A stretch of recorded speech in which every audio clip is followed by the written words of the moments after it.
Hey everybody, first off, I hope everyone had a great Christmas and New Year's. Everyone is safe and healthy. You got a chance to spend some time with your family and friends and truly enjoyed the holidays. So you can see what's behind me, the GT500, the 2020 Shelby GT500 that I named Apollo.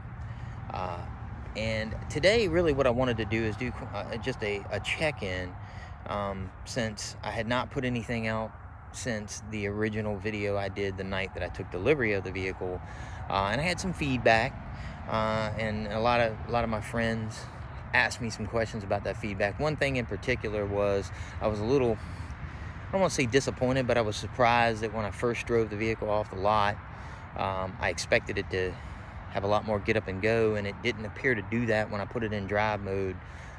Only when I put it in manual shift mode, sport mode specifically, that it seemed to have that get up and go that I had seen and read so much about, heard so much about. So I kind of wanted to do a check-in, how I felt about that, how I feel about the vehicle now that I've had it for a month and a half, and I've had about 8 drives, including one today on a beautiful 68-degree day here in Richmond, Virginia. And how does it compare to the Shelby GT350 and even my Shelby GT CS8? That's an 08 that you guys and gals out there know that I named Sally. And of course the GT350 is a 2016 GT350 that I named Kronos. So how, first of all, wow, what a difference a month and a half of ownership makes. This Shelby GT500 is the most insanely fast vehicle I've ever been in, I've ever driven. The acceleration is just absolutely brutal. The 0 to 100 acceleration time, holy Toledo, this thing gets it and it moves. And it does that whether you're in manual mode or whether you're in drive mode. So I will change that assessment that I have, that obviously I probably was being a little overcautious, because now that I've gotten past the break-in point, which was right at 100 miles, they say before you start taking it up above 5,000 RPMs, and I've done a lot of spirited drives, and I've stayed above 100 miles an hour quite a few times, including today, and more to come. I did take some GoPro footage that I'll be sharing with you. And I think I'm going to do that via YouTube, because I started a YouTube channel, by the way, named Shelby Lifestyle. It's just going to be for fun, and so I can share some content, because I want to share this experience with everyone, from when I track this vehicle or track any of the vehicles, and just to keep everyone up to speed. I feel like sharing content, good stuff, during these crazy times we're in, even though now it's 2021. You know, we've got the pandemic, we've had a lot of different things that we've all been dealing with. So for me, a way to give everybody a break from that is to share some of the cool things, and share the experience that I have with this vehicle, since there's so much information out there about it. You know, I wanted to give you a first-hand experience of how that is. But anyway, I've gotten a chance to do some of the Cobra menu, which has launch control, which has line lock, which is a lot of fun. You got to be careful with that. Launch control is insane. You can go up to almost 3,200 RPMs and launch a 4,200-pound vehicle. Man, it's like being in a NASA rocket, is the best way I can describe. So again, the acceleration in this vehicle is just absolutely insane. And you know, I've got some high horsepower Mustangs, Shelbys in particular. The GT350, you know, that one comes alive way up in the range, as everyone knows. I mean, the red line on that vehicle is almost 8,400 RPMs compared to 7,800 in this one, and the Voodoo motor, which is that flat plane crank 5.2 liter. Of course, this being a 5.2 liter motor as well, but a cross plane crank, and codename the Predator. And man, that's a proper name for this one, because it certainly hunts other vehicles on the road. It's just insane. It's an insanely balanced vehicle. Now, it is, as I said, it's almost 4,200 pounds. I think actually it comes in at 4,168, so quite a bit heavier than any one I've ever owned. I think the Shelby GT 8 comes in at like 3,400, 3,500 pounds. The S197s were a lot lighter, by the way, which really shocked me. The Shelby GT350, which is a 2016, and has a track pack and all those things. That one comes in right at 3,700 and some change. But you definitely feel it in this one. However, it's very balanced. But I will say this, the GT350, they both handle fantastic. But the GT350 probably has this one a little bit as far as how the handling and concerns. So let me go ahead and inform you guys on what I believe the comparison between the two. I've gotten a lot of questions about that, and here's what I can say officially. I think the 2020 Shelby GT500 is a track capable, and I do say capable, vehicle that is very balanced. It can do a lot of things. It can just go all out in a quarter mile or eighth of a mile.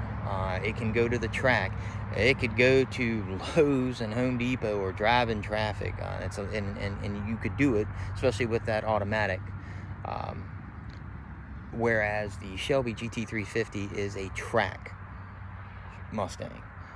It was made for the track. That's where it comes alive. Those that buy Shelby GT350 and probably just do general purpose driving, it's fun and it's spirited and certainly very capable, no matter what. If you want to drive the manual, and you can drive it in traffic, you could go to Lowe's in that one too. But that one's more track focused. This one is track capable, and I think that's the big difference of them. I appreciate the GT350 all the much more now because there's such a difference between the two vehicles. The way they drive, the way they sound, the way they handle. I finally understand, and now I feel so much better about purchasing this thing because now I know that they both had a place. I can take this GT500 and I can go track it all day long, and I think I would have a lot of fun with it, but it's not going to handle like the GT350. It's going to be faster than the GT350 in certain things on straightaways and things like that. I mean, the acceleration, I can't stress to you guys and gals enough how insane the acceleration is in this car. I mean, it's just absolutely mind-blowing. It's the kind of pin you in your seat, it's antisocial. I mean, it's wild. The GT350, it gets, as I said, when you get up in the RPM range, that one comes to life.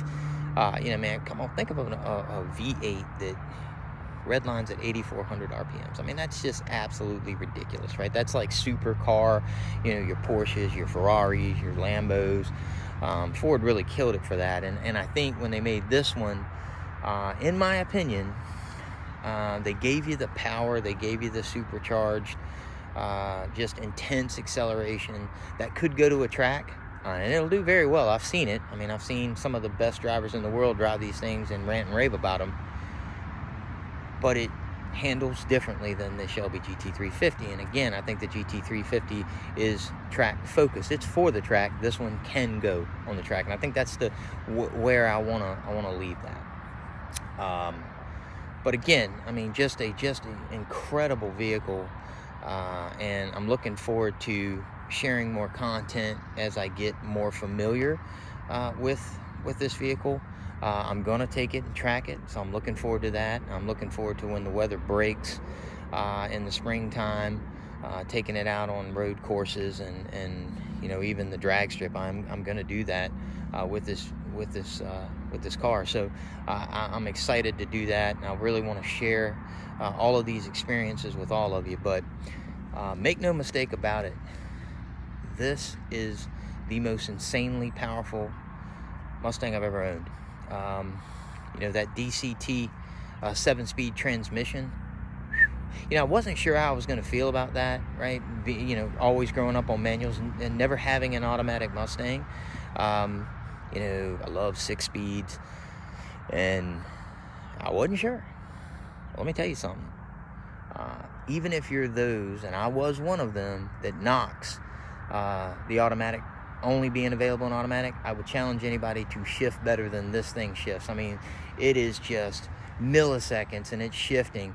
And what's amazing is it catches up and it almost shifts the way that a 6-speed would shift. I mean, that DCT 7-speed transmission is everything in a bag of chips. I mean, it's just incredible. And the other thing I really like about it, which I've learned, is I can be going along at 70 miles an hour, 80 miles an hour, and I can downshift instantaneously, and there is no hesitation. This vehicle shifts when it's supposed to. So just an incredible performance, and I'm sold. I will always love manuals, don't get me wrong, but I understand why this thing is so great.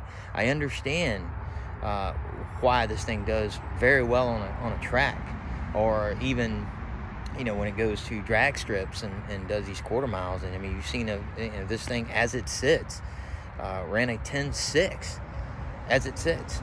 That's incredible. A stock car that can run a 10.6 straight off the showroom floor, and we've seen it on social media.